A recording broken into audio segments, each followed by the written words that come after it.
Hi, I'm Rita. Welcome back to my YouTube channel, Life Worth Reading.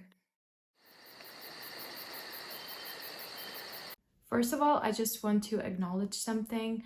I mentioned this in a vlog that will be coming out later, but then I remembered that, that vlog isn't coming out till later in the month, and I haven't addressed this in a sit-down video, but I recently broke my camera. I mean, I didn't break it per se, but it's not working right, and now I don't know how long I'll be without it, so I'm back to filming on my phone. I hope that it's okay. I hope that the quality is comparable at least. I hope that you don't mind it too much because I really do not know how long it's going to last, unfortunately, but I just hope that it's okay and that you don't mind watching it this way. With that little disclaimer out of the way, we can talk about the recent trip that I took to London, which was so nice. I am very grateful that I was able to go, but now the consequences are upon us, and I want to talk to you about all the books that I bought, which are way too many, I know that. So I'm going to be filming a book haul. I'm also filming this book haul to hold myself accountable because with the amount of books that I recently just bought, I'm not planning on buying books for the next couple of months. I mean, there is one book that I'm going to be buying that is Emily Wilde's Compendium of Lost Tales because that is one of my new favorite series somehow, and that is the last book in the trilogy that has just come out or is coming out in the next couple of days. So that's a book that I will definitely be buying. But other than that, I don't think that I'll be buying a lot of books in the next couple of months. So I thought I would just get it out of the way and show you all of these books I bought because I am so unbelievably excited for all of them and I want to feature them in future vlogs. So I just want to update you on the current TBR. So without further ado, let's just talk about the 12 books that I bought when I was in London. The first book that I bought was the only book that I've read from this pile, and that is Elena Knows by Claudia Pinheiro. If you've been here for a while, and it has been a while, it's been almost 3 years since I've read this book. This is one of my all-time favorite books. This was such a favorite when I read it, and it's such a short book, but it packs quite the punch. And I had just been looking for a physical copy to own since I've read it, so almost 3 years. And I'm just so happy that I finally have this in my hands. I cannot wait to reread this, to annotate it, because it really is one of my all-time favorite books. And if for some reason you still haven't read it, I think that you should give it a try because it truly is fantastic. This is obviously about our main character, Elena, whose daughter, Rita, passes away.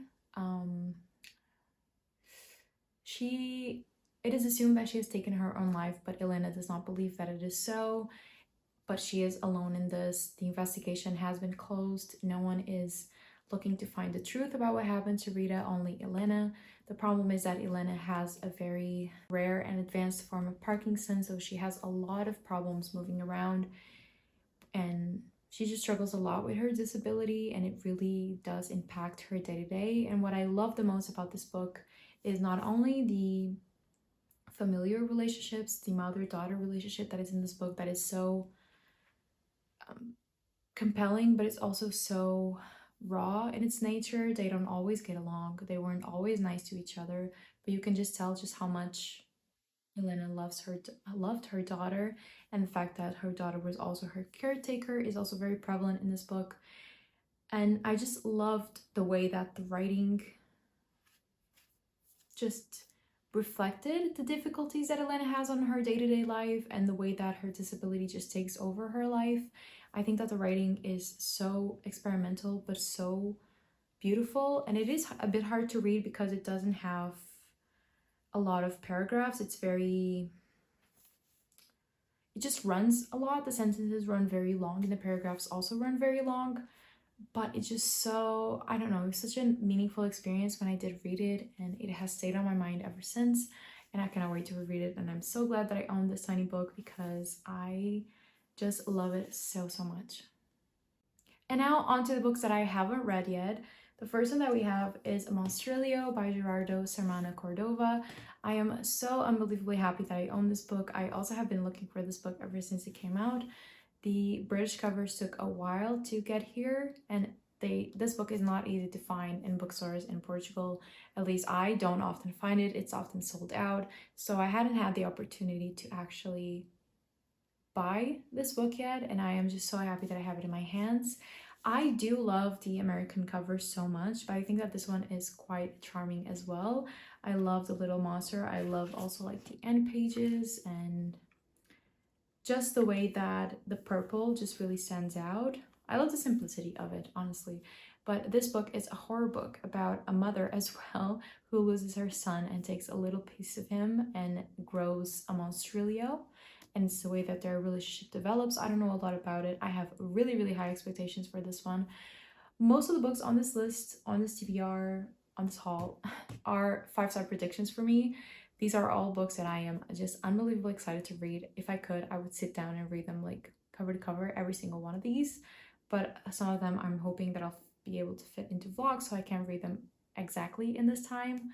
But just know that I am dying to read every single one of these, and I think this is going to be one of my new all-time favorite horror books. At least I hope so. I'm very, very hopeful for all of these. So let's see if I can make that happen. Next up, we have Matrix by Lauren Groff. This is a book that I've also been meaning to read for a long time. I tried reading this at the time, the ebook, and I think it was 2020 or 2021.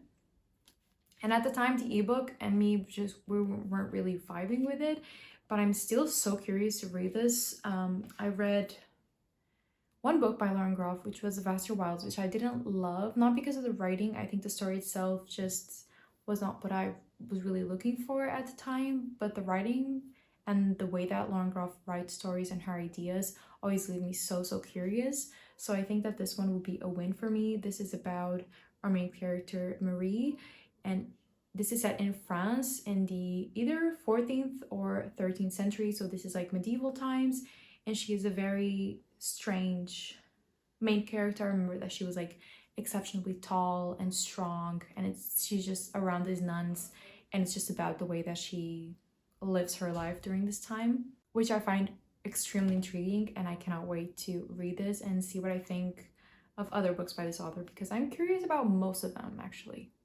Then I also bought a nonfiction, and this is On Photography by Susan Sontag. I don't really know what this is about. I do believe that this is essays on photography, imagery, on the way that we capture things with our cameras, and I do love photography. I don't talk about it a lot. I don't do it a lot these days, but it's something that I have been very passionate about and that I would love to know more about. I have also never read anything by Susan Sontag, and she is such an exceptionally bright author that everyone loves so much, known for her nonfiction, known for her fiction. I do have one of her novels. I do have The Volcano Lover on my TBR, and now I have a nonfiction. And I don't think that this is going to blow my mind necessarily, but I think it's going to be a really interesting view on photography and the way that we capture imagery in our day-to-day and what we find beautiful and what we don't. And I'm just excited to see what I think of it. It's also not very long, so I don't know. I'm just looking forward to seeing what I think of this author's writing, because she's such an acclaimed author that I'm just wondering how I'll feel about her books. Also, very excitingly, I have Blessings by Chukwuebuka Ibe. And I am also, it's bad for me. I keep saying I'm so excited, but I really am so excited. I had also been waiting for this paperback to come out, because although the hardback was quite beautiful, it was significantly more expensive. So I was waiting for this paperback to come out actually. And I am so happy that it did. This is also a very short novel. I know it's a queer coming of age story set in Nigeria. So I know that this is queer. I know that it's coming of age. I know it's going to be quite emotional and quite heartbreaking, and I am really, really ready for that. I usually do love books set in Nigeria. I have a certain connection with those authors, so I'm hoping that this will be one that I can add to my favorite African lit lists. On a slightly different note, I have Kindred by Octavia E. Butler. I recently also bought Parable of the Sower by the author, and I'm really, really looking forward to starting with this author's writing, because I have never read anything by them. I know this is going to be quite stressful and intense. This is about a woman who time travels back to the slavery times, and I know that she ends up saving a boy, but she is assumed a slave. I don't know how it works. I don't know if she's actually trapped there or if she can go back and forth in time, but I know that this is a really, really important science fiction book, and I do enjoy this specific type of science fiction books. And I think that the idea is so clever, and I think that this author will have a lot to say, and I want to hear about it. I want to know about it. And I'm just wondering which one I'm going to like more, either Kindred or Parable of the Sower, even though that is a dystopian. I don't know. I think that I'm really looking forward to, it says here in the cover, one of the most significant literary artists of the 20th century. This is such an important author, and I can't believe that I haven't read anything by them yet. So I have to fix this in 2025, and by buying these two books, I'm definitely going to. On a more romantic note, I have A Love in Color by Bulu Babalola. Guys, this book has been haunting me since 2020. I made 2021 5-star predictions. And though I don't remember a lot of the books that were on there, I know that this book was on there. So I should have read this book 4 years ago, and I still haven't. But again, it's never too late. I'm here to fix that. This is an absolutely stunning book. And when I saw it, I just knew that I had to have it. I have been dragging this on for far too long. I'm going to read this book. I'm going to love it. I love following Bulu Babalola online. I think that she is so funny and entertaining to follow. So I'm just really excited to see what this book has to offer. I also have Honey and Spice by the author. So I think I can do like a little duo romance book read for February, which is really exciting. I don't know. I hope that I love it because this is taking mythic tales and folklore of all around the world to explore love stories and love that comes in all those different types of forms and different cultures. And I think that's going to be so interesting to see how love just manifests in different cultures, and I am really looking forward to reading it. In terms of other sci-fi books that I have The Long Way to a Small Angry Planet by Becky Chambers. This author is also so relevant these days. I feel like I always hear about their books and about their science fiction books specifically and how cozy they are. I'm not gonna lie, I thought this book, when I heard about it, I thought this would be a much shorter book, but this is actually 400 pages. I didn't realize that until I had it in my hands. But I just know that this is a science fiction book. I have no idea what it's about. I think it's about space, but I have no idea what it is about. I have also been really excited to read the Psalm for the Wild Build, something like that. I think that duology will also be for me, but I don't know. I'm just excited to give this one a try, see how I feel about this author's writing, see how I feel about, I don't know, her concepts, her ideas, because I really don't know how I feel about it. So I guess we'll just have to find out. Next up, we have Big Swiss by Jen Biggin, a book that I have also been excited to read, also been looking forward to buying. I try to buy only books that I have been wanting to read for the last couple of years that I think I'm really going to enjoy. These are almost all 5-star predictions for me. I almost didn't impulse buy anything. These are all just books that have been on my radar, have been on my mind. And Big Swiss definitely has been on my mind. I am so curious about this book. I would say that this book is the least of the 5-star predictions because I could really see this going either way.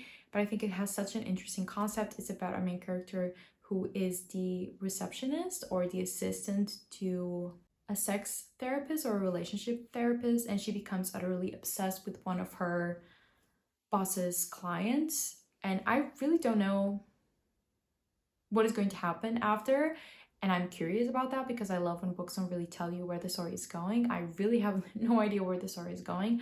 I don't know if they end up meeting or not. I don't know if this is going to be like a just creepy obsession tale or if it's going to be something more, I don't know, exciting than that, more complex than that maybe.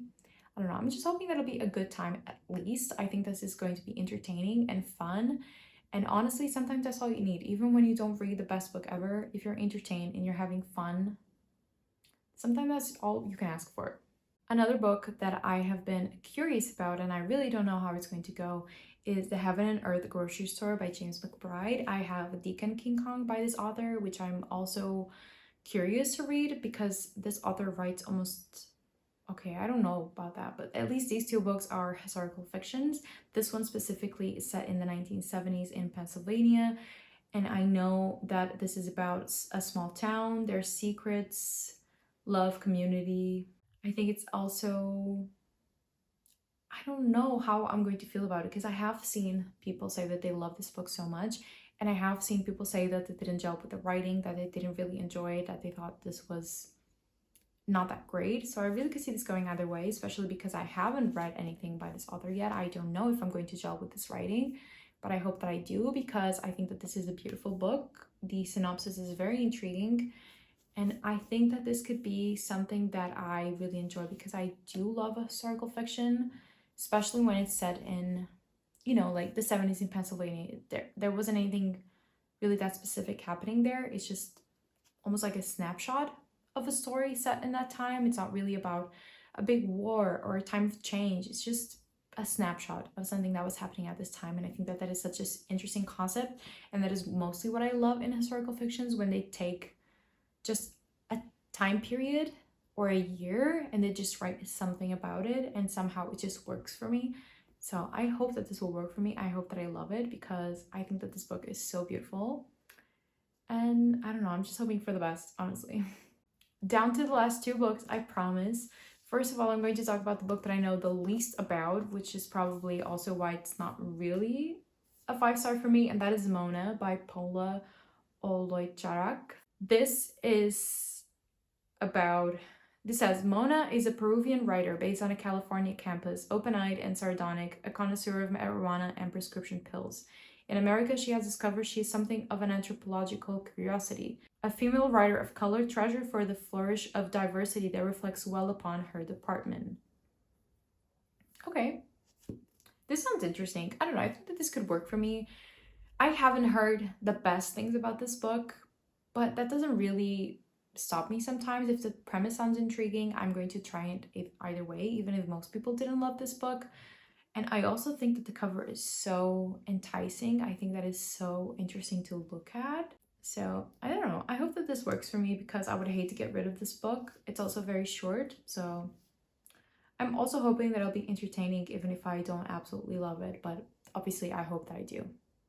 And the final book that I have to talk about is a book that has actually been talked about a lot recently, and not for the best reasons, at least in my circle of booktube bookstagram, and that is The Bell Jar by Sylvia Plath. I have never read this book, which is kind of shocking to me, and I couldn't resist buying this beautiful edition of it. This has illustrations throughout it. I love the figs, and it just has some really interesting illustrations throughout. But this book has been talked about recently because people have been, I know that this is probably discourse that has been talked about for the last couple of years. I'm just talking specifically what I have seen lately, and it's that this book is quite problematic. Obviously, given the time in which it was written, that does not surprise me, and I just want to see for myself what I think of it. You know, I think that this is a book that has been very popular. It has been a lot of people's all-time favorite book, all-time favorite classic book. Sylvia Plath is an author that has been talked about endlessly. So I don't know, I just want to see for myself what I think of it, because I obviously don't agree with those types of content in books, but at the same time, we wouldn't read a lot of classic books if we were just to look at that, you know? And I think that it's important to look at things critically and say, okay, here's what I don't agree with in this book, and this is why we have improved and evolved, and that's why we don't write these types of things in books anymore. So I think that that's important, and I don't know, I just hope that I like it, but I really don't know how I'm going to feel about it. I know this is about a main character who goes to work in a magazine in New York. There's a lot of like the toxic culture of dieting, of appearances. So I'm just wondering how I'll feel about it, because I really don't know, but I'm going to read it critically and see what I think. But at least it'll be a beautiful experience, because the illustrations, the cover, I'm here for it. So at least there's that. It's a my candy. Okay, so these are all of the books, all the 12 books that I have recently added to the TBR. Let me know what you think of these books. Have you read any of them? Are there any favorites here that you see that you think I should get to? Or any books also that you didn't particularly enjoy? You can also let me know that. I am definitely very excited about all of these. I cannot wait to read them in the next couple of months. I have just been so excited about my reading in 2025, even though that the year is not going like the best. It's not like I'm reading favorites at every turn, but I'm just really excited about sitting down and reading books. And I think that this book haul also has a big, role in that, because what a time to be alive. I mean, look at all these books. Like, What a time to be alive. I apologize again for the quality that we're about to have in the next couple of weeks, maybe months, I don't know. I hope that you don't mind. And also, I forgot to say, because this is also in a vlog that hasn't come out yet, I recently hit 1,000 subscribers, which is so unbelievably exciting. I have been waiting to reach this milestone for the past 4 years. So I'm so happy that you're here. Thank you so much for the support over the years. If you've subscribed, if you've ever liked a video, if you've ever commented, thank you so much. We can only go up from here. So that's really exciting. And I hope that you have a great 2025. So if you did enjoy this video, please give it a thumbs up and subscribe to my channel for more bookish content. And I'll see you in my next video. I hope you have a nice day, and also remember that life is worth reading.